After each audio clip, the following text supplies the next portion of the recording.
Today, we're going to be creating an odometer that looks like this.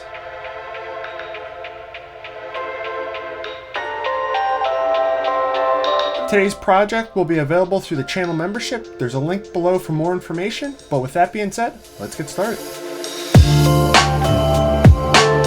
Alright, so to get started here, I'm just going to come down and make sure that my project is on 30 frames per second. You can set yours to whatever you want. But for now, my project's just going to be 30. And we're just going to make a new Fusion comp. I'm going to change the time to, let's just go with 10 seconds. There we go. Drop this down on the timeline and then right over into Fusion. All right, now that we're in Fusion, I'm just going to grab a background, bring that in, view that up over here. And let's change the color to like a darker gray. And then I'm going to go over into image and we're going to turn off auto resolution and I'm going to change this to 1000 by 100 so that we get a long little guy like that. And I'm just going to go to one view just so we see this. And the next thing is I'm going to then add a grid. If you don't have this, just update your DaVinci Resolve and you should then have access to it. It's on the free and the paid version. So I'm just going to hold down shift and then hit spacebar, and we're just going to type in grid, and then we'll have the grid, and I'll view that by dragging it up. Rows we're going to drop down to 0, and columns we're going to do 10 because we're going to have 10 numbers, 1 through 9 as well as 0. Major line spacing, we'll tap that down as well, and then for the color we'll go completely black. All right, so now that we have that, now we need to fill in everything with the numbers. To do this, we'll just grab a text tool, and then in the text tool, we're just going to put in our numbers. Hello, 1, 2, 3, 4, 5, 6, 7, 8, 9. Okay, so then that's added in. We're gonna go from the text tool out to the grid out, which will make a merge. We'll view them together. Obviously we don't really see it in here. So we'll come into our merge and then in the angle, we'll do 90. There we go, perfect. Then back to the text tool and we need to change the size a little bit. I think I'm gonna go with just a 6. And let's redo the line spacing. Okay, I'm gonna hold down Control. So I have a finer adjustments here because if it's like a bit harder, it jumps a bit. Holding down Control, you get a finer adjustment. Okay, that looks good. They all look relatively centered. All right, so the next thing that we're gonna do is we are going to actually make this a 3D sphere. So to do that, we're going to hit Shift Spacebar again and then type in shape. So we get the shape 3D and then go from this merge into the shape 3D, and we'll just view that now. And we will take the shape and make this into a cylinder. And the height is really high. So let's make this 0.5. All right, it's looking good. And then we need to also rotate this. So let's rotate this. Whoops. Rotate this. I believe 90. We have 0 at the top. Okay, that's looking good. All right, so the next thing that we need to add in here is we need to get these like little pieces to come out a little bit. So then when we shine a light, it shows that they're lifted off of the circle and that they're not just flat like written on the edge. So we're going to hit Shift Spacebar again, and we're going to type in Displace, and we're going to get the Displace 3D. Okay, now that we have that connected, we're going to use this grid to displace it. So we'll come into here and we'll go to here. Now if we view this, we really don't see anything happening. And the reason why is because within the shape, we come over to here, we have no subdivisions on the height. So once we add those subdivisions in, we can see that we're starting to get somewhere, but then the subdivisions on the base, they're not that much, so we would need to increase that to start to get them, but it's not looking all that good. So you would end up having to crank these up quite a bit to get them to start to look like half decent. And what I ended up doing is just 400 by 400 to get something that actually looks half decent. So like that. So there's that little bit of a gap in between there where light can go through and illuminate that. And then we can see that, you know, it's actually split up a little bit. Okay, so now that we have the first little number cylinder, I guess, we need to add in the others. So this is one thing that I really like about just how Fusion looks with the nodes is now we can pull data off of one node and manipulate it in different ways. So how we're going to do this is a transform 3D. So we'll grab a transform 3D. I'll just copy that node and make 2 others. So now we have 3 of them. And we'll come out of this Displace where we have 1, and we'll connect to all 3 of these, just like that. And then we will connect them together to the merge.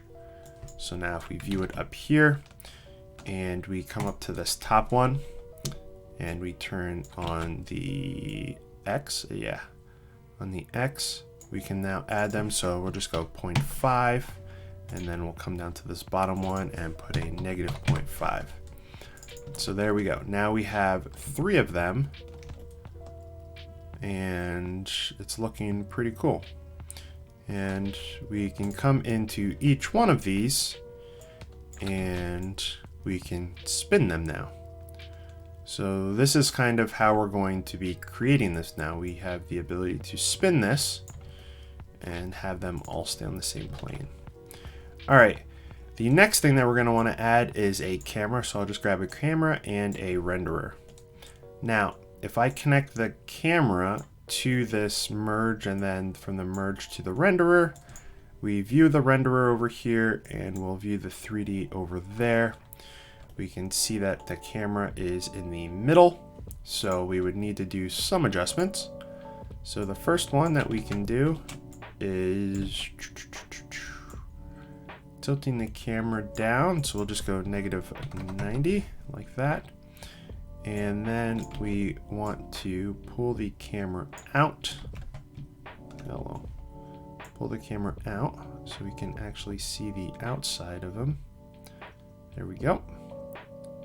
And those aren't 6s, those are 9s because they're right next to the 0. So the other thing that we'll have to do is rotate this. So we'll rotate this 180. So there we go. Now we have everything. But what you'll see is right in the middle of this frame, we have the line. And we don't really want that to be the center point. With all of these zeroed out, we would want that to be a 0. It just makes things a lot easier down the road when we're changing numbers and stuff. So to make this work the easiest way to adjust this, because they all come into here, is we could just do another merge 3D, right? And we'll connect this to here and connect the camera to here because we don't want the camera to move with the merge. So we'll then take this merge and we have controls. So everything that's coming into here, now we can control how that is in 3D space. So we would just be able to take this, and if I grab the right one, we can take this and we can start to rotate this around. So I'll just rotate this around until I have that in the middle. So maybe 17. All right, so that looks pretty much in the middle. It's looking pretty good, maybe 18. All right, doesn't matter. Whichever one would work best for you. Okay, so now we have them all in the middle. Everything is looking pretty good. This is looking kind of flat because we really don't have lights or anything in here. So that's the next thing that we're gonna add. So we'll turn on lights. We'll go into the renderer, turn lights on. I'm just going to bring this down just to make this easier to see. And we can now shift spacebar again. And if we type in light, we can see that we have a couple of different lights. The first one that we're going to add is just a directional light. So we'll add that in and we'll add it in here. Now that we have that added in, so how this works is it adds light from that direction. It doesn't matter where this is positioned. It's just the rotation that we have to be most concerned with. So if we come in and then we start to manipulate this rotation to go like that. So now this is showing that the light's going down, right? So that's why we have it right here. So we could rotate this however we want the light, and maybe have it up here. And it's a little too intense, so we'll drop down the intensity on this. So something like that maybe. Maybe we can move that a little bit more. There we go. Okay. So now we have it lit, and we can add lights from different directions if you wanted to, or different colors, but I'm just going to leave it like that for now. The next thing we're going to do is, this is spitting out an image of 1920 1080. It's a bit much, and it's extra resolution that we really don't have to render if we don't need to, because it's going to be so small in a shot. So what I'm actually going to do is reduce this down to like third. So I'll turn off right here auto resolution.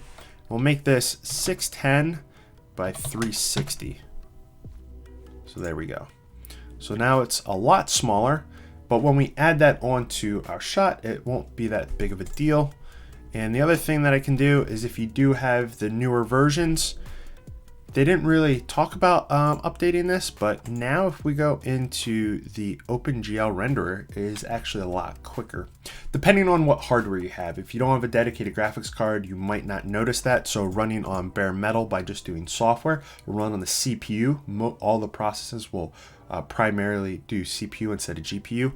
But now, depending on what hardware you actually have, a lot of stuff is now being accelerated by GPU.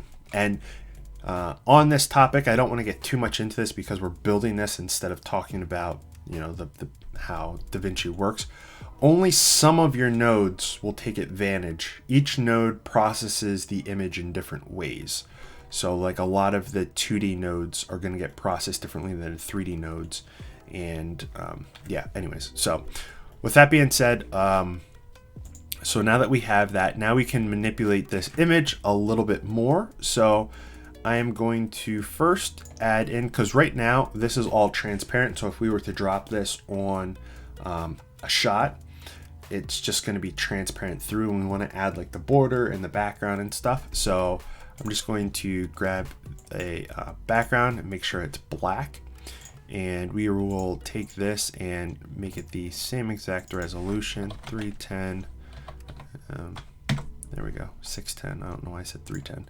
And we will lay this renderer on top of this background. So now we have a background. And we can also grab a rectangle, and we'll connect this up, and we will do like 0.9, 0.9, something like that. And then we can round out the edges, but maybe like 0.2. There we go. That looks good. All right, so now that we have, wait, why didn't that work? Hello? What? Oh, I have it set up the wrong way. So we'll connect this to here and to here. So then we're cutting it. And then the next thing, I'm just going to add a little bit of a border. So we'll grab another background, and we'll connect this in. And we will just make this a lighter gray. Sure. I'm just going to copy this rectangle and paste it just so we have all of the attributes the same. Turn off solid, and then let's actually view that up here. Oh, I didn't change the resolution on this. So an easier thing that you could do is just delete this and just copy them and paste them. That would make things even easier. And we'll just make this lighter, come into the rectangle, turn off solid, and add in a border. So there we go. Now we have a little bit of a border and everything has transparency around the outside. So now we're pretty much done here. We'll just grab this, connect this up to the media out, and as you can see, we have it pretty much done. Now, the next thing that we would do is we need to be able to manipulate the rotation of these. So you could add the rotations to these by just coming in and then taking the X and rotating them like this and adding your keyframes in. It's a little bit of a pain in the butt if you're going to be, using this often. So what I like to do is just come to one of the nodes. It doesn't matter where this actually is in the node structure. So I'll just go to Tool. So we grab a custom tool. So we'll grab that in here. Come over to the last page here, come into here because I don't need these. And close these. And in here, I'll just type in hundreds, tens, oops, ones, spin. All right, so now that I have my different numbers and the spin variable, I can then add them to these here. So the idea is this one tool, I can say, okay, I want this to be my hundreds amount, this to be my tens amount, this to be my ones amount, and however many spins I want to add to it as well. So coming into here, we're just going to open this up. And the idea here is that you want to type custom tool 1 because that's the node we're pulling data from. So we'll just type in here custom tool 1. Dot's going to state which variable we want to grab from there now. And we were in that first one, so that is number in 1. So that's what we had before. If you're not sure, you can just come over to here and we can see our hundreds. This is for number 1. And this particular, let me just turn on one of these so you can actually see it. It says number in 5. We just rename these and it's just going to be number in 1. So now I need to add one other variable in here. So come back over into the tool. This particular area is going to be in degrees. So I need to take whatever this variable is here and have it be converted into degrees. So all I really need to do is 360. We have 10 different positions. So just divide it by 10. So that's 36. So we'll just take whatever that number ends up being times 36. Okay, so let's come back over into our tool. So now if we put a 1 in here, it's going to change to a 1, put a 2, right, to a 2, 9, to a 9. Okay, so we got that working. Now we just need to do that for the rest of them. The other thing is that we have is the spin. And this is kind of depends on how you want to do it. All it is it's just an increase of more degrees to make them seem like they're really spinning up and then stopping on a specific number. So all I did for this was I came into here and I'm just saying plus, and then we'll just put a bracket and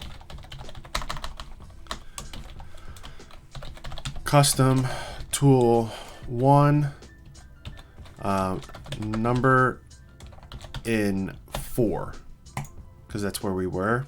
And then the other thing we need to say times 360. So it's one spin, so on. So, and that is just so we can say, okay, this one here, if we take 2 spins, when it starts up and it starts to spin, it'll spin 2 times and then land on whatever the number is. So once we have that done, I'm just going to double click, highlight it all, Control C to copy, then come into this one. We're gonna paste this in here, but we're gonna come to this first variable, number in 1. We wanna change that to 2, so it's this tens position, and then come into the third one. And then this one is just going to change that first. So not this number in 4, but the first part of this, we're gonna change this to 3. So now we should be pretty much done. And now all we need to do is come into here and change the variables to get it to spin. There's one other thing that we would want to add to show it spinning is motion blur. So we come back over to our renderer, and because all of the spinning is happening within the 3D system, we're not going to be adding motion blur to the transforms. What we're going to be doing is adding it to the renderer itself. So with like a 2D node, whichever node would be doing the movements, that's the one that you would have to add the motion blur to. But because we're in 3D space or 3D system, we're going to be adding it to the renderer for that system. So we'll add it in here. And the higher the quality, obviously the better it looks, but the more render time that we're going to have. So you could ramp this up to 50 if you wanted to, but it's 9 times out of 10, it's not worth it. Because this is going to be spinning so fast and it's going to be smaller, we really don't have to increase it much. But like I said, the higher you go with that, the longer it's going to take to render. So I'm just going to leave mine at 2. And you could render it out and take a look at it, and if it seems like they're not, so let me just show you what this would look like. So if I just turn this let me just put some keyframes in here so it actually, so we'll go 0, and then we will go to, let's just 100, and we'll put a 7 in here. So let's come partially in here, and we will add, have it spin 2 times. So now, whoops, oh, I was in the wrong one. There we go. Let me turn that one off. So I'm not really getting much motion blur, so hold on 1 second. Let's take this node, hundreds, and let's close this up just a little bit so we have less time that goes over. Now that we're in here, should get a little bit of motion blur, as you can see there.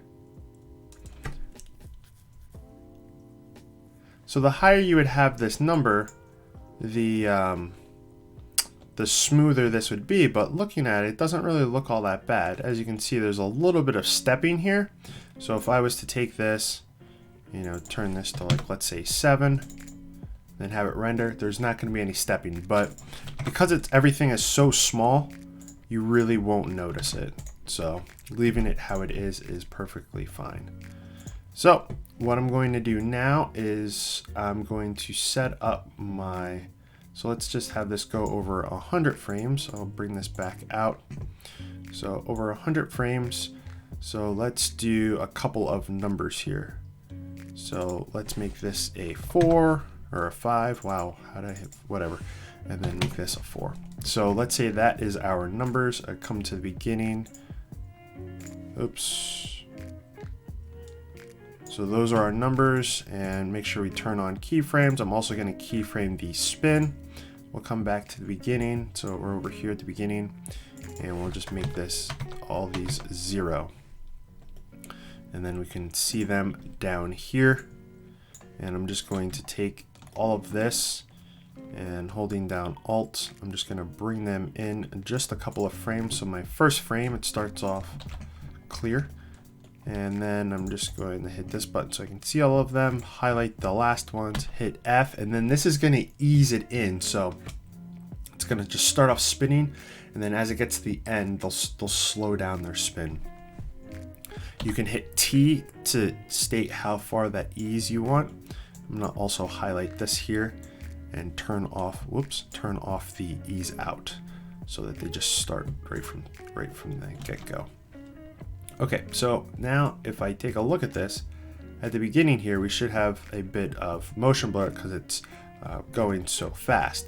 But like I was saying, if this seems like this is too jagged for you, you could come in here and change it and you would get a better motion blur. Like I said, a lot of rendering. It's going to be so small, 9 times out of 10 you won't even notice it. Okay, so that's kind of it for how you would go about doing this. And just remember these, the spin, just how many times you want it to spin before it lands on that final number. You could also come into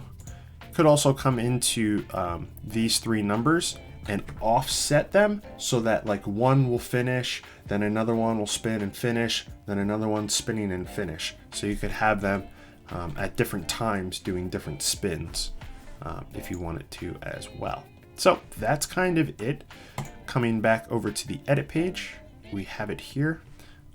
We can then bring this down to fit however we want it to. And then we could just, let's grab a clip quick. All right, and we'll just bring that up a bit, bring this down. Bring this over here, maybe bring it in just a little bit. Then you can just bring in a text, like halfway in, something like that. And change the font, bring this size down maybe. Bring this right below. So there you go. And maybe ease this in. And then the end of this we could ease in a little bit. There we go. So that's just like a little starting thing to state, oh, I could ease this in as well. So it comes in nice and soft with that. I don't know why this box is all offset because I didn't change the anchor point, but anyways. So then it would just come in already spinning, and we can then, say, okay, this is what day number we're currently on, like it's a survival show or something. I don't know. Some additional things you could do, you could obviously change the colors. You could change the color of the little wheel itself by just changing this first background color. So we change the color of this if we want it to a different color. There you go. I kind of like the gray though. And then if you wanted to, you could come into the shape and change how the material itself works. The specular, the bright part that's right here, or in the diffuse. And you could change the colors. There's not much else to it. It's pretty simple. But like I said, if you did want this project file, they are available, or if you just want to support, that's awesome as well. If you have any questions about DaVinci Resolve, there's a link down in the description to the Facebook group. You can ask there. But with that being said, my name's JR, and thanks for watching.